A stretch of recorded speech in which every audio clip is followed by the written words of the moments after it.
Hello, miners and crafters, and ladies and gentlemen, and anyone watching this video, thanks for checking it out. My name is Mason Fugue. You've tuned in to a video about farming, mining, and mining in the Nether. I also wanted to show my grown-up happy Ghasts. These are the ones that were created in last episode. They were birthed on stream. I stream over on Twitch. You go check me out on Mason Fugue, one word, MASONFUGUE.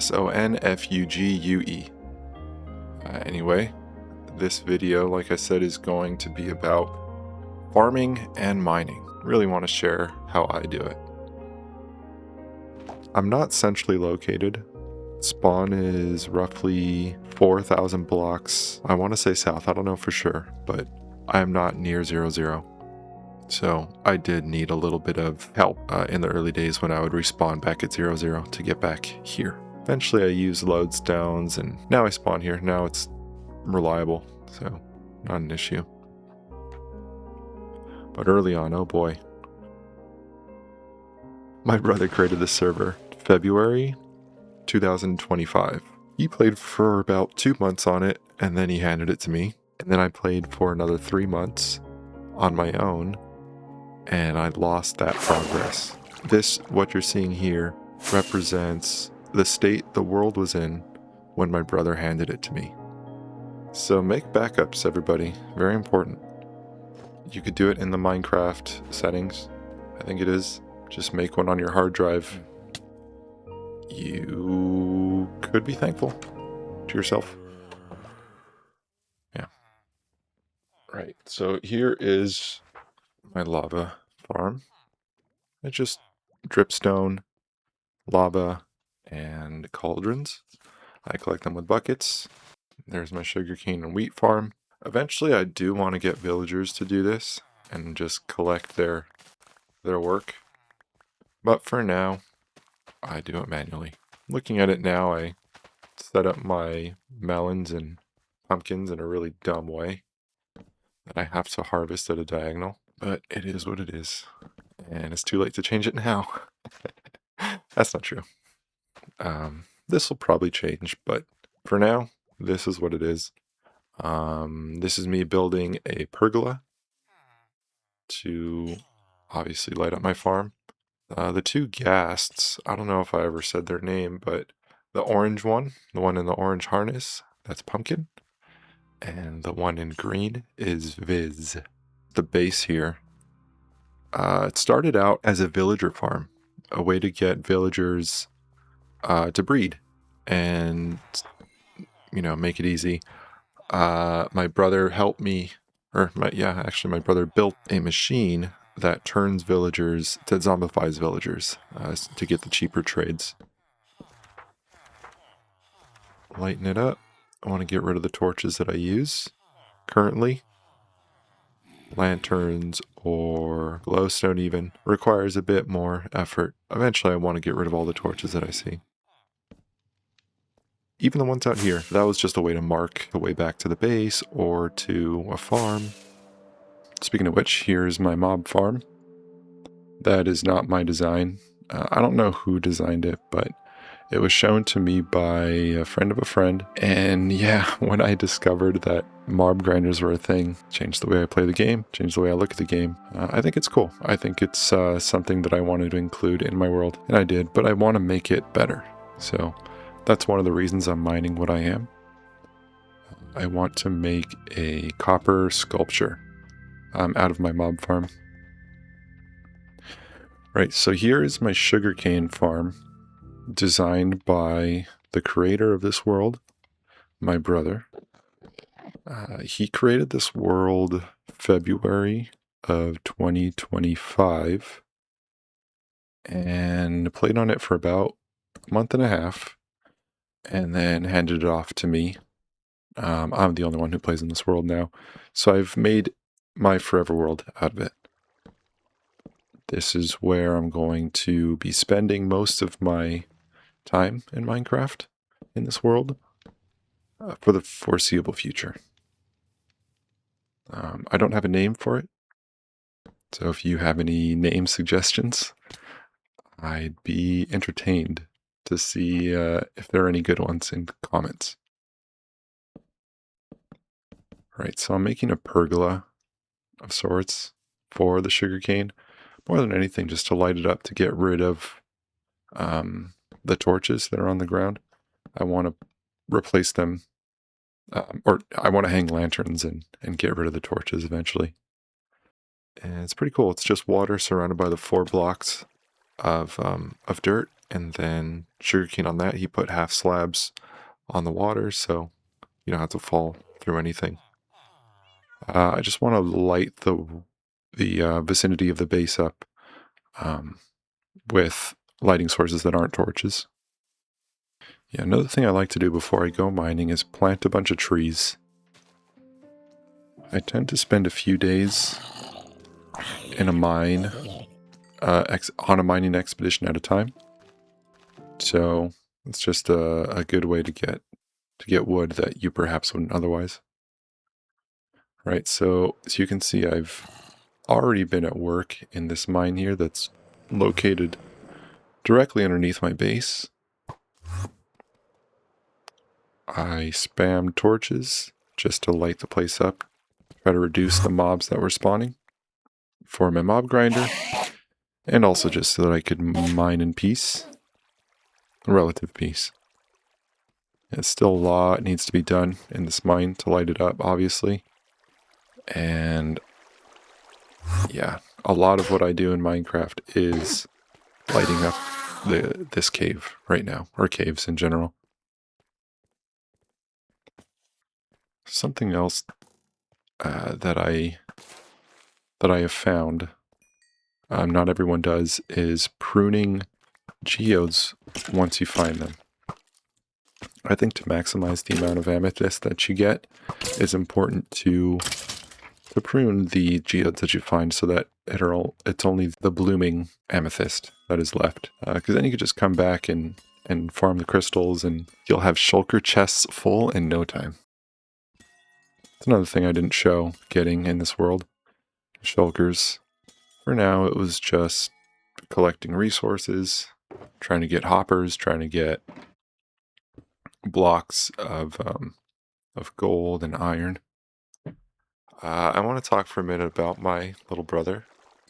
He introduced me to this wonderful game a long time ago when I was in college, and yeah, he and my cousin were talking about this game that looked like, to my eye, it looked like how ducks see the world. I don't know, just I did not see the appeal, but they swore by it. They're like, no, come on, you have to try it. I don't know how they hooked me, but eventually I did ask a question, and their answer piqued my interest. It was something about a floating platform. I said, okay, what happens if you build a house on top of a tree, and then you cut the tree down? And they thought about it, and they said, oh, the house would just be floating then. It'd be a floating house. I thought, no way. And that was the thing to convince me to try it. And we started a world. They started a world, even. I don't remember exactly when. It must have been, I want to say 2012, 2013, somewhere around there. At one of our birthday parties, they made this world, and there were many adventures in this world. It was the first world that I was invited to be a part of. I've actually referred to it as Narnia, because I made a closet of sorts. I made my house into the side of a cliff. And, right, original, right? But I made my house into the side of a cliff, and I had my storage room, a closet that I kept my valuables in, kept my diamonds, I kept my armor, the tools that I had all but spent. It was my my wardrobe of treasures. So one day I had the idea to dig through. I thought surely if I just go in one direction long enough, I'll come out through the other side of this, whatever it is, this mountain. So off I went. I mined into the side of the mountain, and eventually I did emerge. I was surrounded by trees, and I just remember the blue of the sky being so striking. It must have been just before sunset. So very bright trees, lots of greenery. It was beautiful. It was a beautiful valley that I emerged into.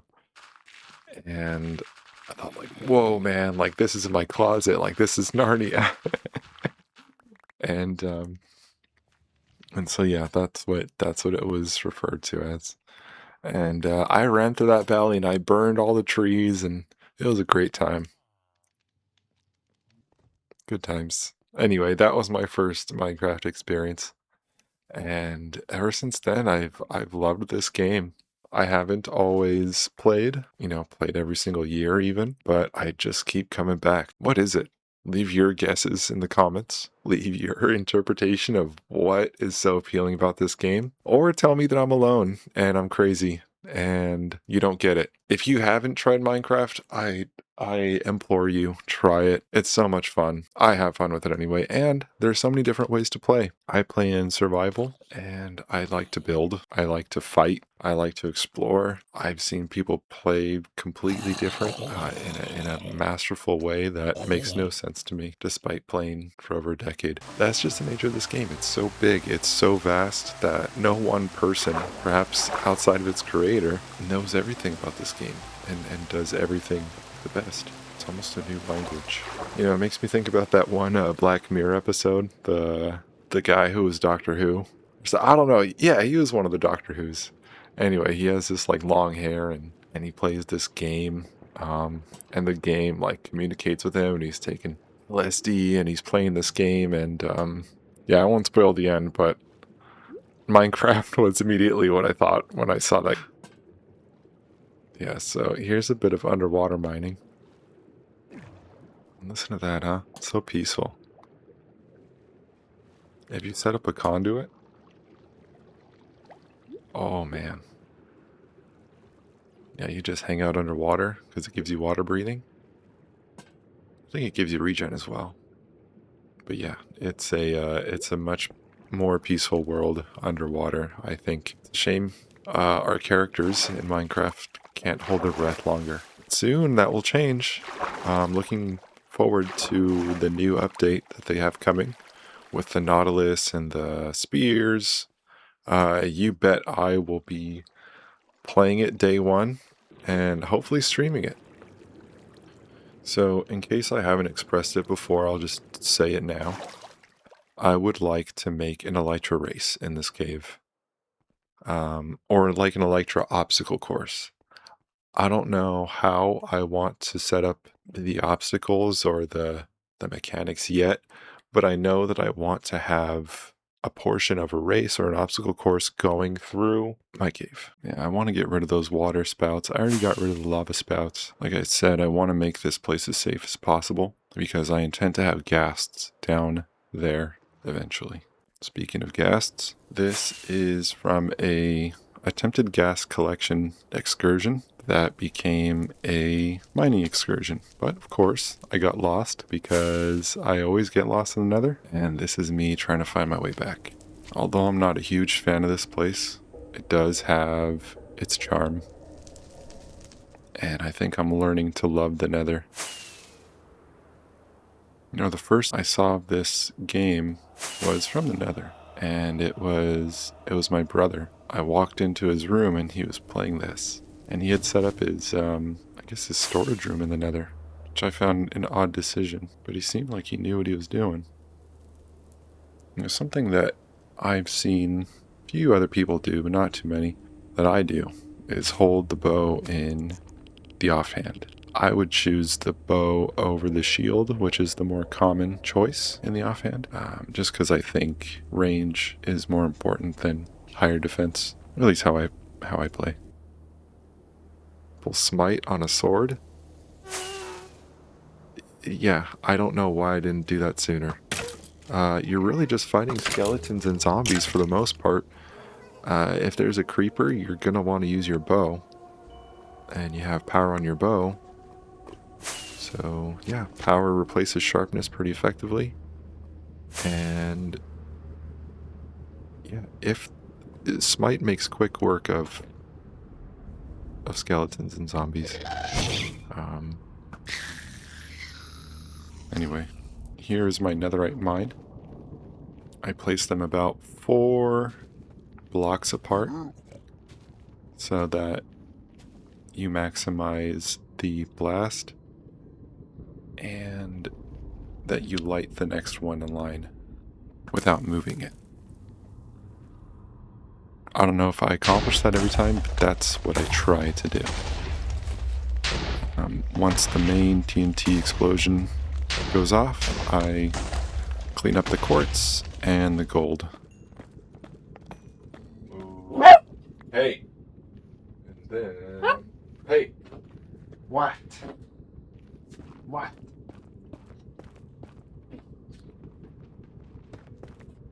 Okay. Alright, Rigby, you watch this with me?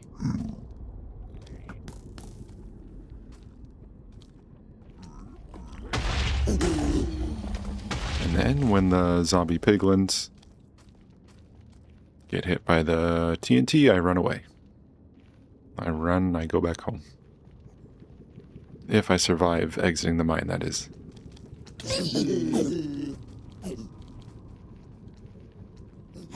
I have furnaces there that are usually smelting netherrack into nether bricks, which of course you turn into the nether brick stone. Or nether, yeah, whatever they are. Blocks. And then you're back to it. They forget about it. They forgive you. Another annoyance in the nether is piglins. The non-zombified ones. I use lava to deal with them, which I'll demonstrate in a moment. Here I am chugging some noob juice to deal with patching a big hole so that I can collect the resources safely. So I'll just do this. I'll mine in the nether for hours to collect that sweet, sweet ancient debris. And it is all worth it, in my opinion. Netherite. Yeah, netherite is much better than diamond. For the very fact that it floats in lava. So if you die in lava, your tools will not be singed. That's huge.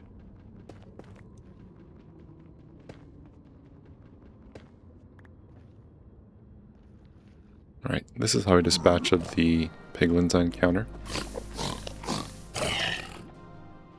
If you attack them with a weapon, then other piglins in the vicinity will aggro on you. The lava bucket method, they will not.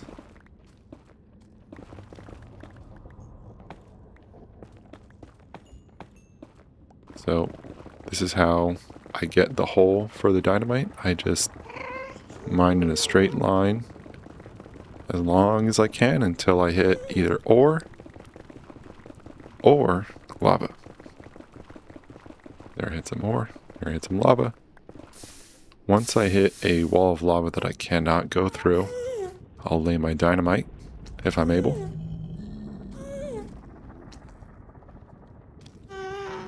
And yeah. Every now and then a ghast will spawn in the mines, which is no problem. Usually means a free disc, like it did here.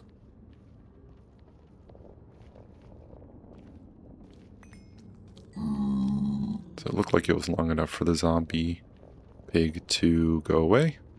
I'll finish up the TNT line, and then I'll shoot it with a flame arrow Get a safe distance. And hope that that zombie piglin doesn't get hit by the TNT.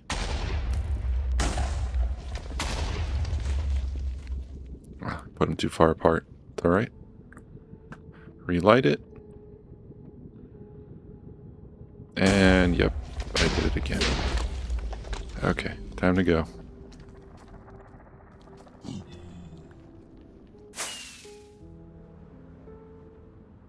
Pretty quick flight.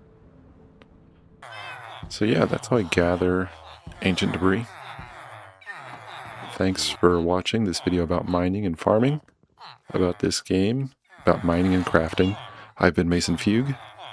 I'll leave you with this last little jaunt through my mine to illustrate the kind of elytra race I would like to construct. So I was talking about making a save of your world. I do want to stress that I think that's super important. I think that perhaps every month you should make a backup. Update your backup, rather. Delete the old one, make a new one. Probably in reverse order. But yeah, you get the idea.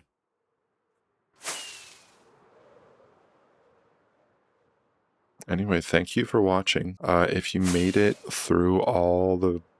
Thank you so much. I don't know. Put a little happy face in the comment or something that you are the true MVP of this channel. Stay tuned for more Minecraft videos. I hope you enjoyed. Thank you again for watching. And I hope you have a wonderful rest of your day. Bye now.